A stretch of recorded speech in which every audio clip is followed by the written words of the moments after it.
Mari, gracias. Entonces, pues para que vean que aunque cada quien toma un camino diferente, una universidad diferente, pues ahorita estamos convergiendo en el mismo proyecto y de verdad es muy interesante y para mí es como muy alentador saber que estamos 2 mexicanos trabajando en un proyecto de la Unión Europea. Entonces...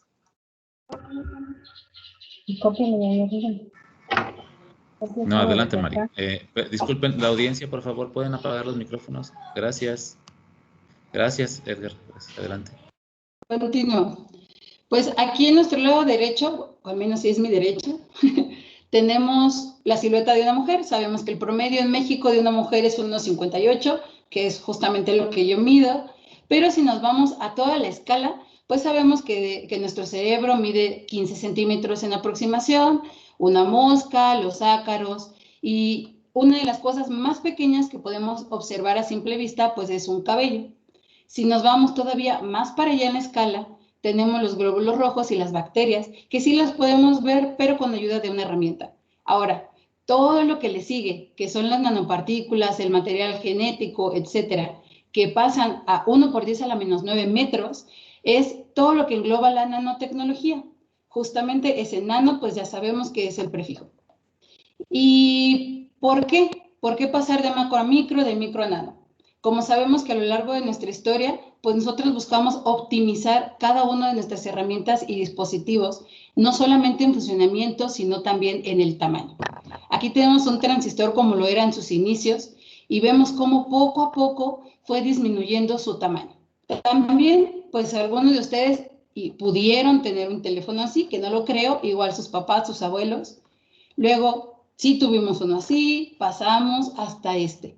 Y si se fijan, aunque este teléfono es más pequeño que este, las funciones y cada uno de los elementos que lo componen son muchísimo más chiquitos, lo cual nos dan más aplicaciones y funcionalidad. Esa es una de las principales importancias de lo nano. Pero ahora me dirán, ok, me hablaste de transistores, me hablaste de telefonía, ¿solamente se enfoca en eso? Pues no. Realmente la nanotecnología es un campo súper amplio, está en la medicina, en la química, física, ingeniería, biología, en todo. Y no solo individual, sino también multidisciplinario. Es básicamente un nuevo mundo. Y ahora bien, si nosotros utilizamos estos nanomateriales en el área médica o alguna biomolécula esté involucrada en el proceso de síntesis, ya se trata de bionanotecnología. Y aquí 2 de los materiales más utilizados son los nanotubos de carbono y las nanopartículas metálicas, porque justamente sus propiedades, que ahorita lo vamos a mencionar, nos da un sinfín de aplicaciones para entregar fármacos, para cultivos, para parches inteligentes, para algunos biosensores, como lo es también mi proyecto. Y pues en 2019 estos 2 materiales fueron los más estudiados y publicados pues en ese año. ¿Por qué utilizarlos? Cuando nosotros hablamos de bionanotecnología, generalmente son el uso de los nanomateriales dentro del organismo, o sea, utilizarlos in vivo. ¿Qué significa? Que nosotros necesitamos un tamaño y un diámetro pequeño que tenga propiedades físico-químicas óptimas. Tal vez sepan que los nanotubos de carbono tienen excelentes propiedades químicas y electromagnéticas, igual que las nanopartículas, lo cual los hace muy buenos candidatos para este tipo de aplicaciones. Y la última parte es la funcionalización, que lo vamos a ver más adelante. Cuando yo les digo, piensa en un nanotubo de carbono, es probable que simplemente se imaginen este tubo que está aquí atrás de mi cabeza o que piensen en esta estructura. Tenemos muchos átomos de carbono unidos por enlaces covalentes que forman hexágonos súper bonitos en el cuerpo y pentágonos en las copas o en las puntas. Pero en la vida real es que los tenemos todos juntos, todos aglomerados por las fuerzas de Van der Waals. Entonces, ¿qué es funcionalizar? Es justamente modificar la química de superficie para ir disminuyendo estos aglomerados y obtener los nanomateriales de manera individual para poder aprovecharlos y utilizarlos. ¿Cuál es la otra cosa que hay que pensar? En biotecnología, para utilizarlos dentro del organismo, los necesitamos en solución. Y es necesario obtener una buena dispersión del nanomaterial que sea estable y al mismo tiempo que sea compatible. Es probable que la última, la biocompatibilidad, es la más importante. No nos sirve de nada que esté bien, que sea estable y disperso, si el cuerpo lo va a rechazar. Entonces, para esto tenemos dos métodos principales que dependen del enlace químico o la interacción entre la molécula y la superficie. El primero es el covalente, que es meramente la unión por oxidación. Es una muy buena dispersión, pero hay pérdida de las propiedades eléctricas y hay daño estructural. Y la no covalente, que es la absorción. Aquí el daño estructural es muy poco, pero se requieren métodos adicionales, donde el más conocido es la sonicación, y tenemos un tiempo de estabilidad aproximado de 1 mes. Si ustedes ven este pequeño semáforo de los métodos, y considerando que nosotros lo necesitamos para uso en el organismo, pues el método óptimo es el no covalente. ¿Por qué? No queremos un daño estructural. Esto es lo más importante y por eso nos estamos guiando con la absorción no covalente. Pues bien, mi trabajo está dividido en dos partes. La primera es el uso de los nanotubos de carbono dispersados con RNA de transferencia. Es la primera vez que alguien utiliza esta molécula para dispersar un nanomaterial. ¿Por qué usar el de transferencia? Porque es el más pequeño. Lo utilizamos para terapia génica, entrega de fármacos, y es un proyecto que apenas comenzó en mi escuela, fue una iniciativa biomédica. Y la segunda parte son las nanopartículas de hierro cubiertas con carbono y dispersadas con albúmina sérica para hipertermia magnética. Este trabajo fue el que realizamos con nuestros colaboradores de Japón. Lo interesante de nuestro proyecto o de mi trabajo de tesis fue que en el laboratorio nosotros trabajamos con la deposición de vapor químico para la síntesis de los nanotubos. Utilizamos ferroceno, dióxido ay, se me olvidó en español. Bueno, utilizamos estos reactivos para poder obtener la síntesis de los nanomateriales, pero un día de la nada, por error, mi compañero que está trabajando en todo este reactor inteligente, se dio cuenta que si cambiaban la reacción, o más bien si cambiaban la proporción de los gases y el tiempo de reacción en el reactor, podíamos obtener las nanopartículas de hierro cubiertas de carbono. Entonces, esto lo teníamos que aprovechar, porque teníamos el mismo equipo, más o menos los mismos parámetros, para obtener dos diferentes materiales. Y pues en general, una vez obtenidas las nanopartículas o los nanomateriales, debemos identificar la proporción correcta entre este nanomaterial y la biomolécula, obviamente, estudiando la temperatura, el pH, etc. Después realizamos el tratamiento alterno para dispersión, que como les dije al inicio es el ultrasonido.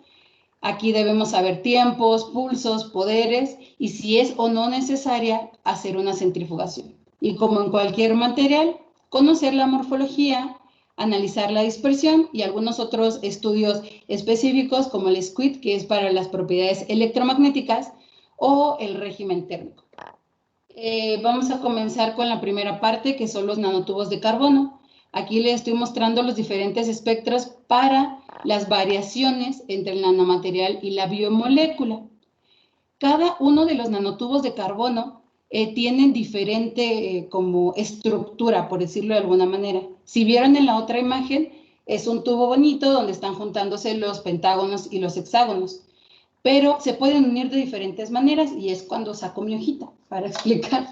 Cuando nosotros tenemos nuestra hoja o nuestro filme, ay, creo que no se ve por el fondo. Cuando nosotros tenemos nuestro filme, hay diferentes formas de enrollarlo para hacer el nanotubo de carbono. Puede enrollarse normal, puede enrollarse en diagonal o puede enrollarse en inversa. Cada una de estas diferentes enrollamientos son configuraciones. Y estas configuraciones también cambian las propiedades eléctricas y fisicoquímicas del nanotubo. ¿A qué voy? Estos nanotubos específicos tienen picos en el espectro que nos sirven para identificarlos. En el caso del nuestro es este de aquí y el más intenso que está aproximadamente en 1000 nanómetros. Entonces, sabemos que entre más intenso sea, pues en nuestro caso es el óptimo o el mejor. Y aquí corresponde a la relación de color azul, que es 1 por 2.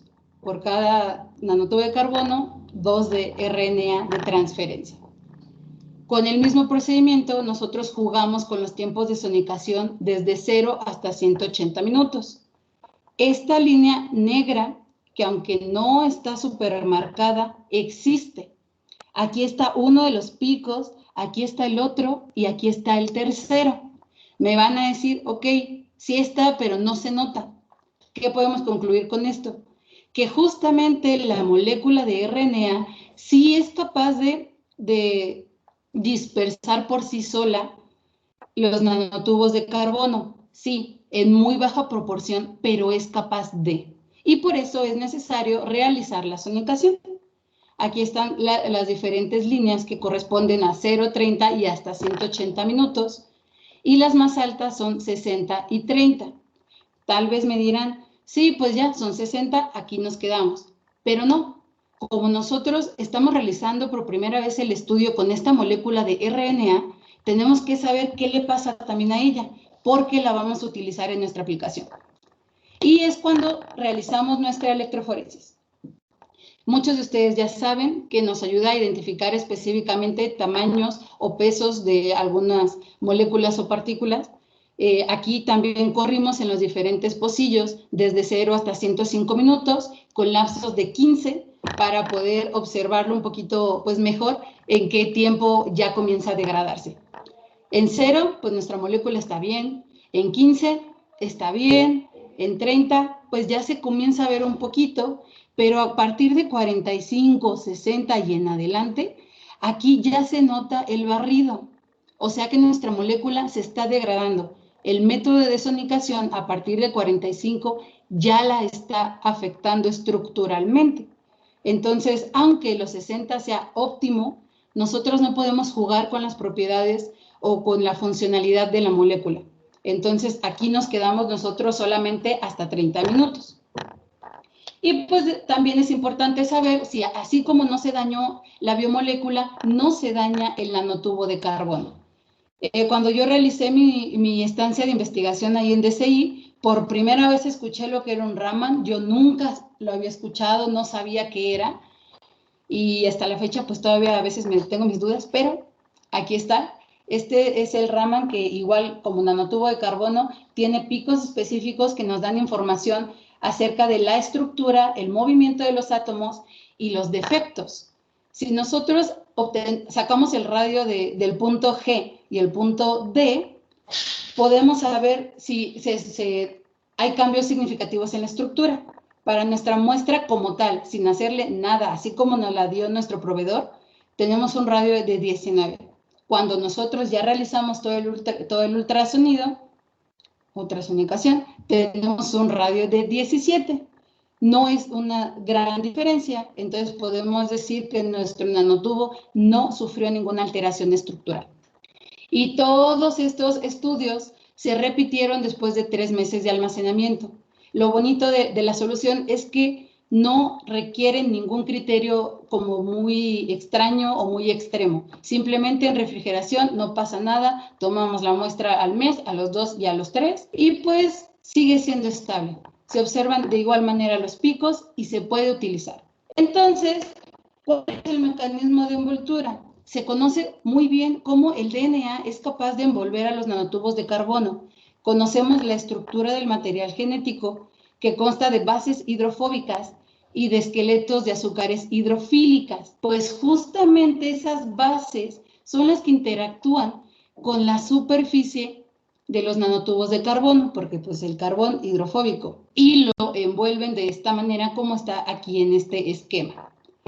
Así que nosotros creemos que como la molécula de RNA de transferencia tiene el mismo esqueleto de azúcares y tiene algo, bueno, ya saben que hay una diferencia de una base del RNA al DNA, pues también es el mismo método de envoltura. En la parte derecha, aquí está un nanotubo de carbono enrollado o envuelto en moléculas de DNA. Y del lado izquierdo, que obviamente no es de la misma calidad ni el mismo estudio, en eso andamos, está el nuestro. Todos los puntos brillosos corresponden a las moléculas de RNA.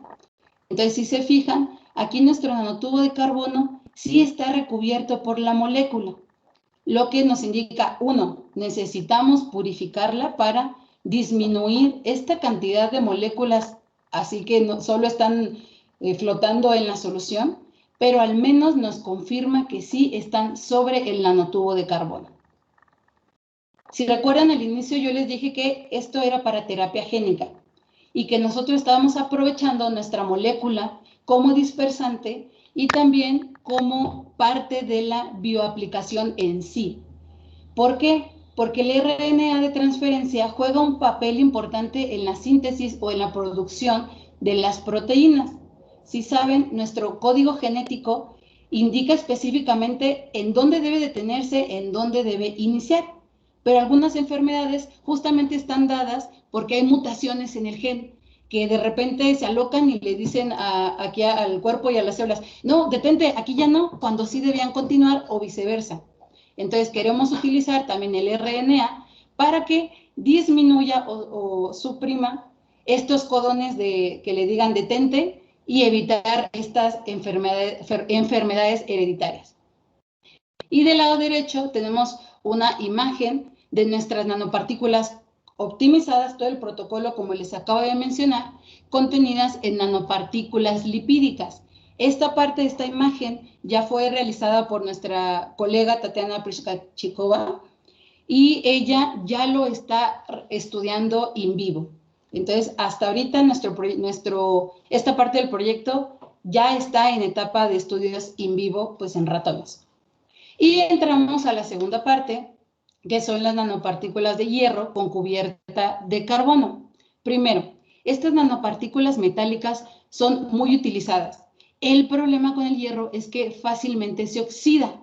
Y por eso dijimos, ok, si nosotros podemos conferirle esa protección para que no se oxide, tal vez podríamos aprovechar aún más las propiedades electromagnéticas. Y pues fue lo que nosotros comenzamos a hacer, porque tampoco está bien investigado ni publicado este tema.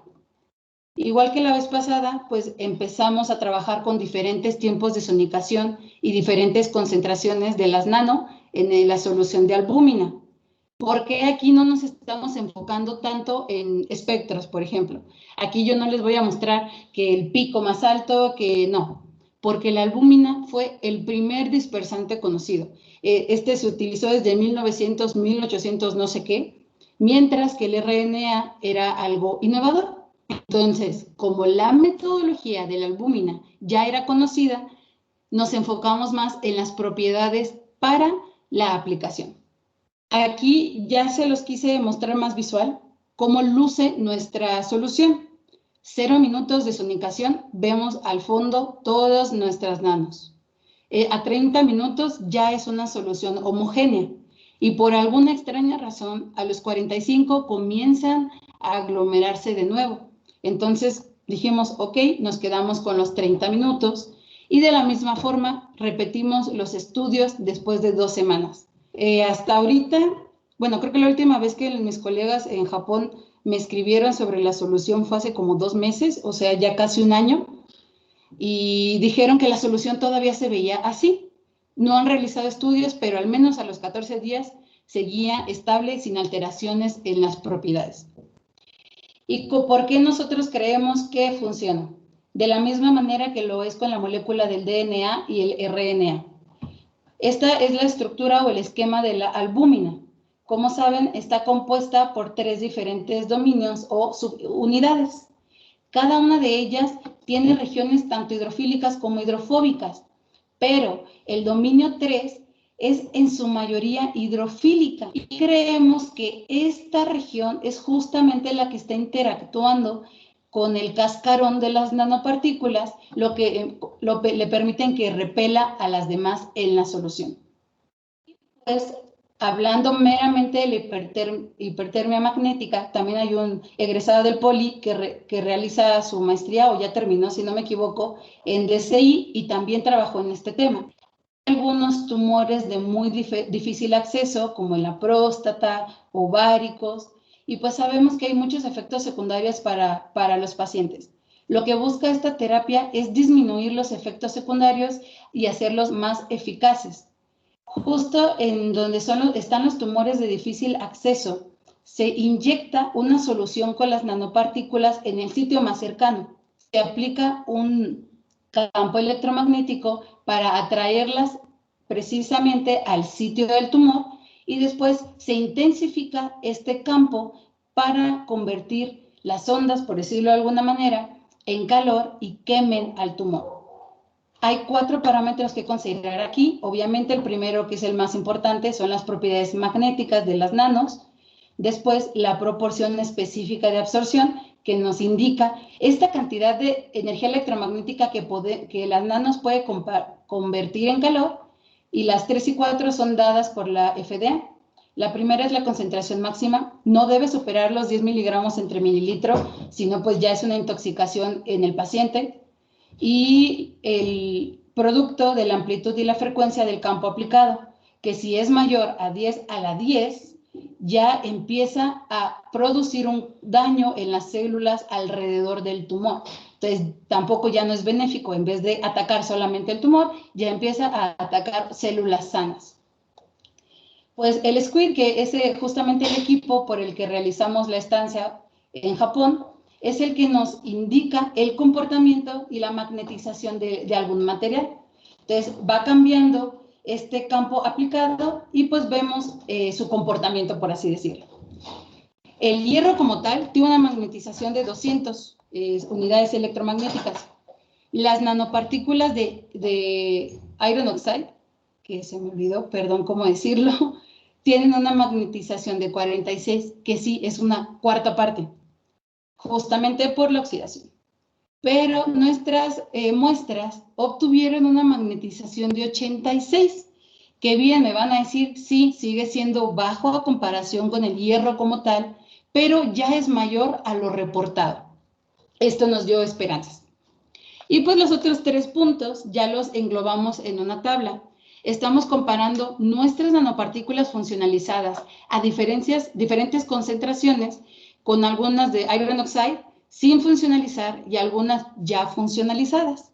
Si se fijan, ustedes me van a decir, ok, pero estas 2 nanopartículas, las que tienes con PAG y el COOH, tienen mayor capacidad para convertir el campo electromagnético en calor. Sí, tienen mucho mayor capacidad, es el doble de las nuestras, pero su concentración es mayor que la nuestra y ellos sí están rebasando uno de los parámetros dados por la FDA.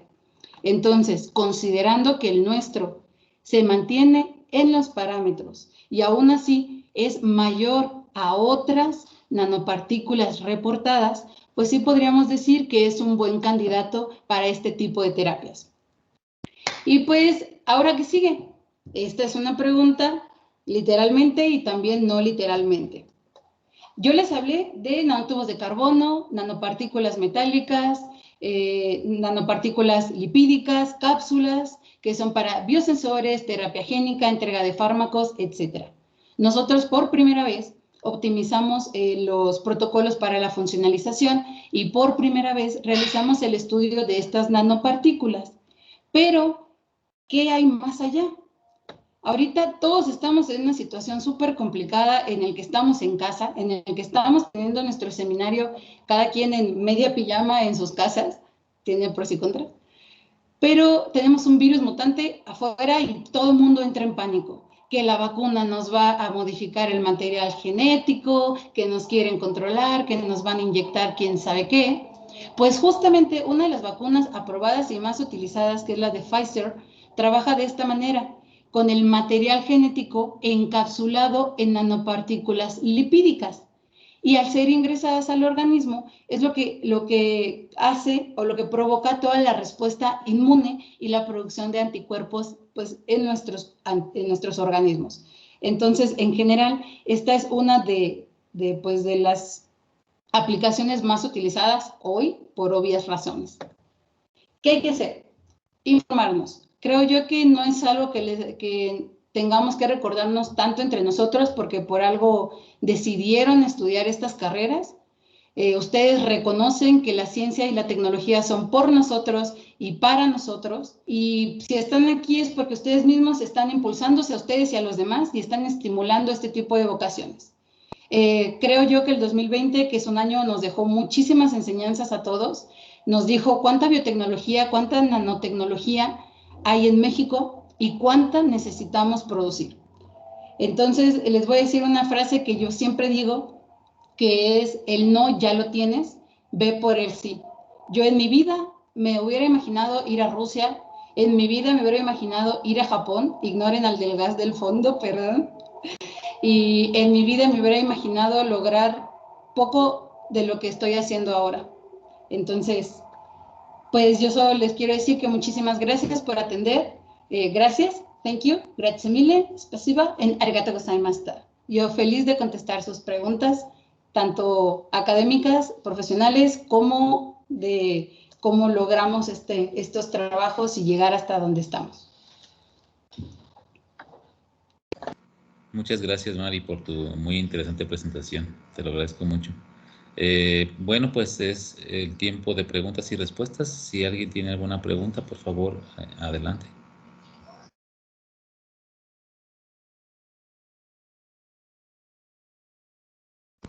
Adelante, Edgar. Hola Mari, ¿qué tal? Muy buenas tardes. Muchas gracias por tu presentación. Muchas felicidades por el trabajo que has hecho y espero que hagas mucho más, ¿no? No, mi pregunta tiene que ver más con cuestiones prácticas en el contexto mexicano. O sea, es cierto que hay países que han tenido un avance bastante importante en el uso de estas tecnologías y que tienen todavía aún algunas cuestiones por revisar, sobre todo en el campo ético, ¿no? Pero tu experiencia con este trabajo en el que estás, en el que ya tuviste en Guanajuato, en este clúster nanobiotecnológico y la posible aplicación que esto tenga, ¿cuál es el contexto en México en términos prácticos para que pueda facilitarse la inserción de estas tecnologías? Si bien es cierto, son tecnologías muy potentes, también es cierto que hay muchas cuestiones por ahí que tienen que revisarse, sobre todo en el aspecto bioético, ¿no? Según tu experiencia y tu curiosidad, ¿cuáles crees tú que sean las restricciones o cuál es el campo que se tiene en México para poderse facilitar la inserción de estas tecnologías en un futuro próximo, ¿no? Muchísimas gracias por su pregunta. De verdad, soy una persona muy sentimental, lo van a ver porque tal vez llore en algún punto. Cuando a mí me preguntan que por qué decidí estudiar la maestría en otro lado en lugar de aquí, fue porque yo apliqué a la Universidad Autónoma de Nuevo León, en donde me ofrecieron la beca, yo acepto, y cuando ya era momento me dicen, ay, ¿qué crees que siempre no te la vamos a dar? Y pues ya la persona encargada en rectoría dejó de responder. ¿Qué quiero decir con este ejemplo? Yo siento que aquí en México uno de los principales problemas que tenemos es la falta de apoyo por parte del gobierno, que está dada por la ignorancia del pueblo.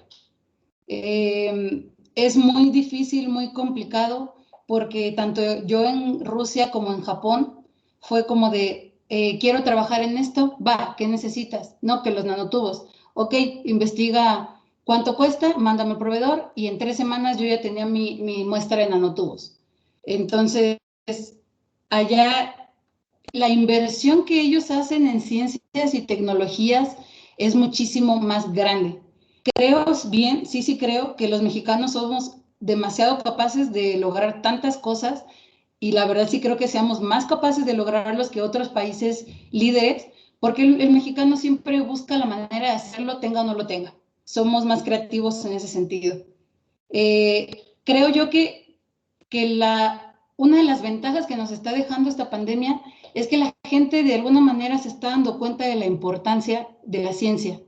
Y quiero creer que de verdad esto va a dar pie y pauta a que el gobierno quiera invertir en ello.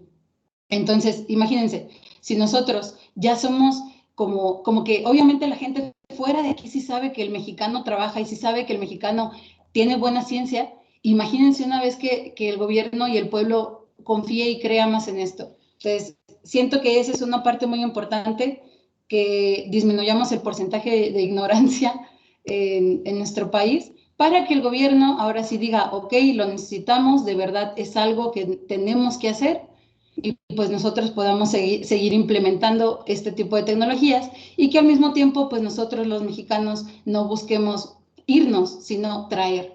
Creo yo que eso es lo principal. Muchas gracias. Alejandra González, por favor. Hola, Mari. Muchas felicidades por tu trabajo. Es muy, muy bueno y es muy, pues, reconfortante escuchar que, pues, todo lo que has hecho, ¿no? Y es triste también escuchar esta anécdota que comentas de que te habían dado, pues, ya el apoyo, ¿no? Prácticamente decir, pues, ya lo tengo, ¿no? Y que de repente te digan, ah, no, fíjate que sí tengo, ¿no? Entonces, desgraciadamente, sí, el apoyo a la ciencia lo podemos ver que es muy poco. Bueno, en este gobierno se ha notado más, pero bueno, gente como tú que tiene iniciativa, que se lanza, que va, no importa dónde tenga que ir para lograr lo que se propone, es muy gratificante, es muy, muy inspirador. Me imagino también yo para los demás que están como estudiantes en este seminario, es muy pues entusiasta escuchar y ver. Mi pregunta está enfocada un poquito en lo que son los nanotubos. Cuando, bueno, ya ves tus resultados y empiezas a trabajar con esto, me gustaría como saber qué fue lo que te motivó, te inspiró a trabajar con esta parte, ¿no? De combinar los nanotubos con tus nanopartículas. Muchísimas gracias por su pregunta y sus comentarios, de verdad, me llegan mucho.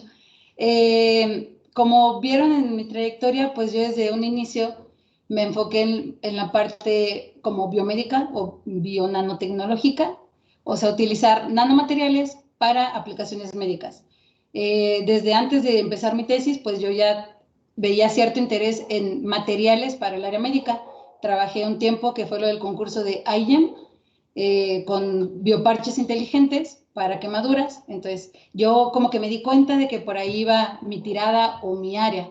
Era algo que en verdad me apasionaba hacer, porque me enfocaba en la parte de ingeniería. Yo podía hacer el material, podía sintetizarlo, estudiarlo, y al mismo tiempo podía realizar la aplicación, porque en general siempre me ha gustado o me ha motivado ayudar a los demás. Entonces, siento que todas estas áreas biomédicas de medicina, pues es lo que buscan, ¿no? Como ayudar a los demás. Me dediqué yo únicamente a la parte de las nanopartículas, y cuando yo llego a Rusia, que veo que está el laboratorio de nanomateriales, les comento pues lo que yo hice, cómo yo trabajé, y al inicio justamente eran solo nanotubos de carbono, porque mi jefe, que es el profesor Albert Nasibulin, él trabaja únicamente con nanotubos de carbono, pero en diferentes áreas.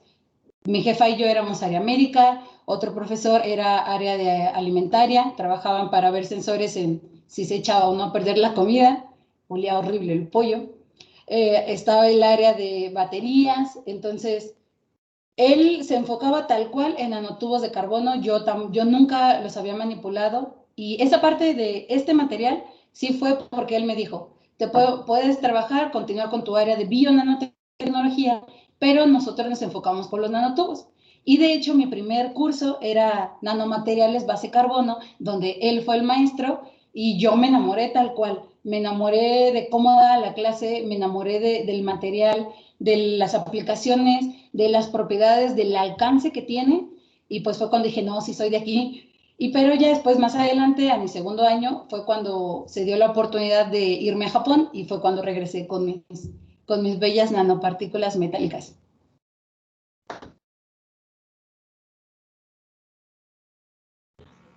Muchas gracias. Carmen Moralia, por favor. Hola, ¿qué tal? También muchas gracias por tu plática. Fíjate que hubo como unos minutitos que se me fue el internet, espero que no me haya perdido. Pero respecto, mira, también he visto aplicaciones de nanopartículas, tratamiento, liberación de fármacos mediante nanopartículas y todo esto. Y recuerdo en algún tiempo que uno de los principales problemas era la acumulación de nanopartículas en sitios en donde no debería de haber. Por ejemplo, cuando se hicieron pruebas in vivo, en ratones que se les iba al cerebro, al hígado y todo esto, ¿no? Entonces, no sé si tú ya hiciste pruebas de este tipo porque, pues al final, para los pacientes con cáncer, que liberara muy bien, nanopartículas vectorizadas y todo, ¿no? Pero después había acumulación en sitios donde no debería y te terminaban muriéndose de un trombo, ¿no? En el cerebro o algo así. Entonces, mi pregunta era eso, si ustedes ya habían visto si tenían ese problema o no, o todavía no llegan a esa etapa. Gracias. Gracias por su pregunta. Aquí hay cosas buenas y malas. La buena es que sí, justamente nuestros colaboradores de Japón comenzaron con la experimentación ex situ, pero, bueno, ex situ quiere decir que se toman algunas características o parámetros reales y otros de laboratorio. Pero nos llegó la pandemia y por eso ya no pudimos continuar con él. Lo que alcanzamos a ver fue que como nosotros sí tenemos el campo magnético específico, no hay como tal una liberación que se vayan por donde quieran las nanos. Una, se inyecta cercano y cuando nosotros ya estamos realizando la punción, se aplica el campo electromagnético bajo para poderlas atraer al sitio de importancia. Y después ya se agranda para poder hacer toda la aplicación como tal de la terapia. Lo que también habían visto, pero que todavía está en estudio, era que si nosotros seguimos respetando la concentración de las nanopartículas que da la FDA dentro del organismo, no pasa nada y realmente el cuerpo las comienza a excretar de manera natural. Hasta ahora era lo que estábamos viendo, pero pues como le dije, todavía no han podido terminar esta parte porque pues ya ven que la pandemia nos afectó a todos los experimentales.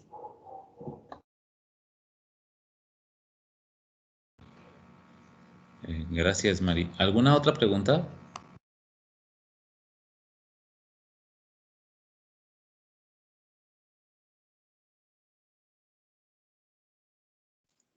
Pues si no hay más, yo pregunto otra vez. Sí, adelante, adelante. Sí, respecto a las pruebas de estabilidad coloidal,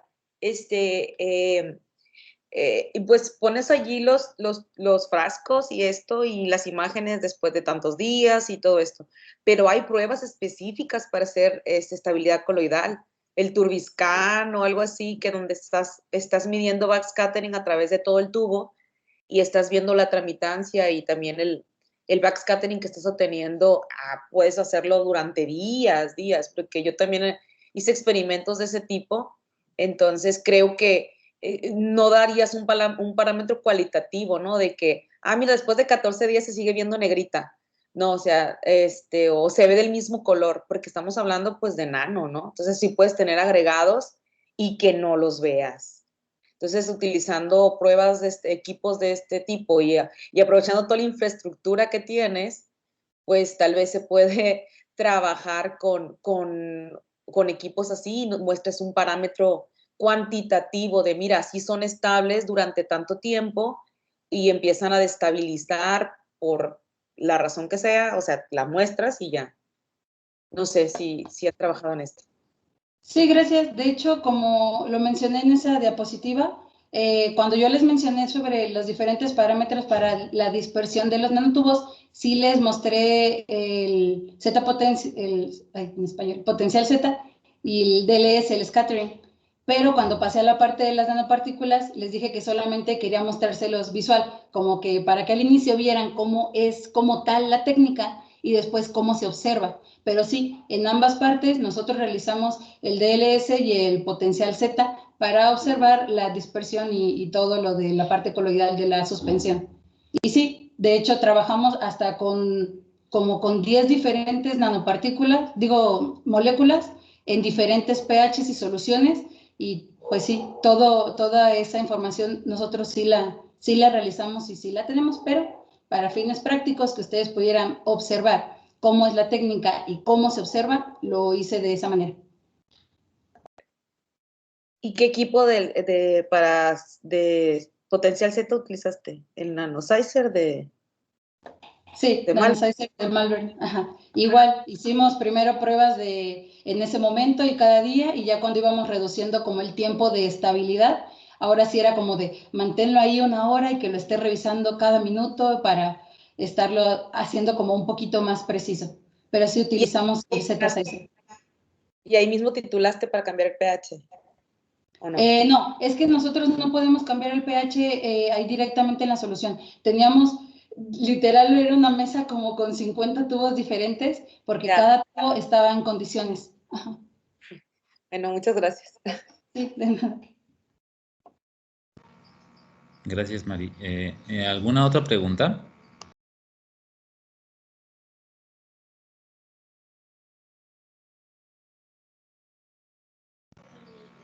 Bueno, yo entonces, si no hay otra pregunta, yo quisiera hacerte una pregunta, Mari. No sé si nos podrías platicar cómo fue tu transición hacia Rusia. ¿Cómo seguiste ese camino? ¿Cuál fue otra vez? No sé si ya lo dijiste al principio, pero me gustaría que lo repitieras. ¿Cómo fue tu transitar? ¿Cómo lo hiciste para llegar hasta allá? Por favor. Gracias, doctor. Fue una experiencia muy extraña, larga y pues sí, muy, muy rara en general. Como, pues sí, yo casi toda mi vida, desde la secundaria, yo sabía que quería ser científica. Yo dije, terminando la universidad, hago la maestría, terminando la maestría, me voy al doctorado, no pierdo tiempo y termino bien. Pero, como les mencioné hace un momento, cuando yo termino en el Politécnico, voy a Monterrey, hago todos mis exámenes, me aprueban, de hecho los entrevistadores me dijeron, no, es que tu currículum es muy bueno, que no sé qué, y pues yo feliz de la vida. Cuando el rector deja de responderme mis correos, que ya no tuve respuesta de ello, fue cuando yo comencé a trabajar en el CETI 77, el que fue mi asesor de tesis, igual cofundador en Avicron, me comentó que estaba la oportunidad de ser docente ahí. Mis padres son docentes a nivel primaria y pues toda la vida yo he crecido con eso, con exámenes, dar clases, prepararse, yo les ayudaba a revisar, entonces siempre me ha gustado también y dije, pues vámonos. Mientras yo daba clases, un compañero del Poli fue el que me dijo, tocaya, es que hay una universidad que sí da beca, que le paga los vuelos, no sé, es muy buena, de hecho está en el top 10 de mejores universidades jóvenes de la Nature, que saben que Nature es el top de artículos científicos, y aplique, y yo, pues, ¿dónde está? No, que está en Moscú, y yo en ese momento dije, pues yo no hablo ruso. Afortunadamente, pues todo es en inglés, todo fue hermoso. Yo apliqué, me hicieron, primero es a mandar documentos, todo bien, pasé la ronda, me hacen un examen. El examen era, como para mi maestría, era todo física y matemáticas. Afortunadamente me gusta y no soy mala, pero yo salí de un examen de 4 horas con nada más 10 problemas, agotada. Y recuerdo que ese día cerré mi computador porque hasta te hacen mostrar, que muestres así todo dónde estás y abajo de la mesa y todo. Y yo cerré mi computador y le dije, mamá, no me voy a ir. Me dice, ¿por qué? Le digo, no me voy a ir. Yo no siento que haya hecho un buen trabajo, porque aparte a mí me avisan de mi examen un día antes. Y resultó que sí lo pasé. Entonces, cuando pasó la ronda de entrevista, también en inglés, con profes rusos que tienen un acento diferente, pues todos tenemos acentos. También me dio mucho miedo porque presento mi trabajo y yo esperaba que, como ustedes ahora, me dijeran, no, que cómo trabajas la dispersión, que qué perspectivas le ves, y solamente me hicieron 2 preguntas. La primera fue, ¿tienes novio? En ese entonces sí tenía. La segunda fue, ¿estás dispuesta a dejarlo? Y yo, fue todo lo que me preguntaron y yo dije, ok, son preguntas que no van. Como que no salí satisfecha de esa entrevista, pensé lo mismo que en el examen, no quedé.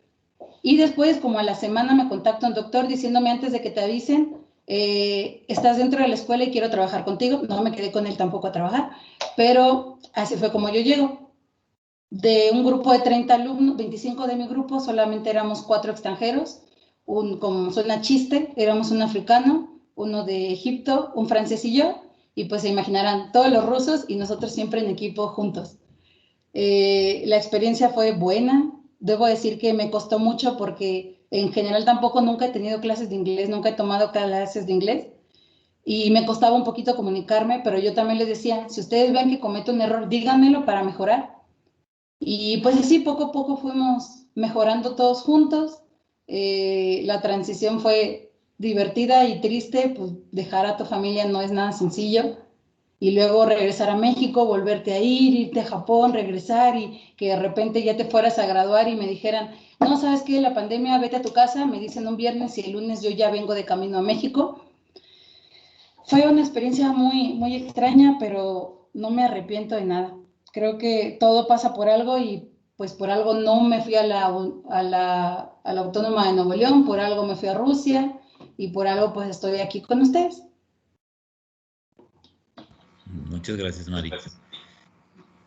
Bueno, chicos, no sé si alguien más tenga alguna pregunta.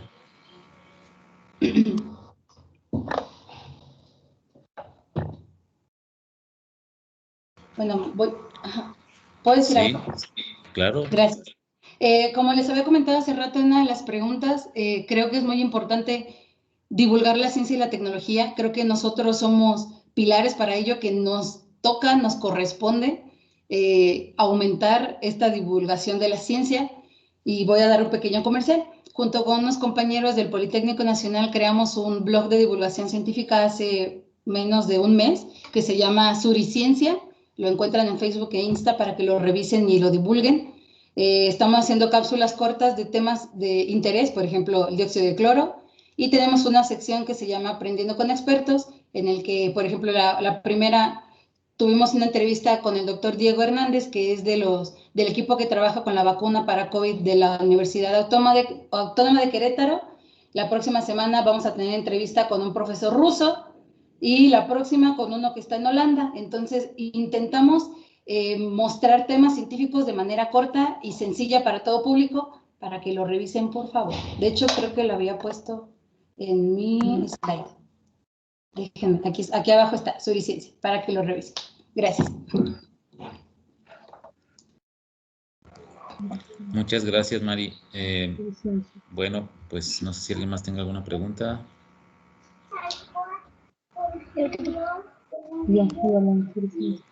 Ok, bueno, Mari, pues muchas gracias. Te agradezco mucho el que nos hayas dado esta presentación y espero que les sirva también mucho a los chicos y que sigan tu blog, ¿no? Que acabas de anunciar, Suficiente, por ahí ya lo vi yo en Facebook. Entonces, pues chicos, yo creo que Mari aquí les puede ayudar mucho para avanzar en su carrera. Y bueno, Mari, voy a leer tu constancia, te voy a agradecer. Y bueno, en nombre de la Universidad de Guanajuato, se otorga la presente constancia a la maestra María Antonieta Ramírez Morales por su participación en el marco del Seminario de Ingenierías de la División de Ciencias e Ingenierías del Campus León, con su conferencia titulada Nanomateriales Base Carbono para Bioaplicaciones. ¿Qué se necesita? León, Guanajuato, a 3 de marzo del 2021. Muchas gracias, Mari, por tu presencia. Te lo agradezco mucho. Gracias por su invitación y a todos por asistir. De verdad, cualquier cosa pueden contactarse conmigo. A mí me encanta ayudar. Así que muchísimas gracias, muchachos. Gracias, doctor. A ti, Mari. Pues muchas gracias a todos por la participación el día de hoy. Pues nos vemos pronto. Cuídense mucho a todos y nos vemos la próxima semana. Saludos. Gracias. Gracias.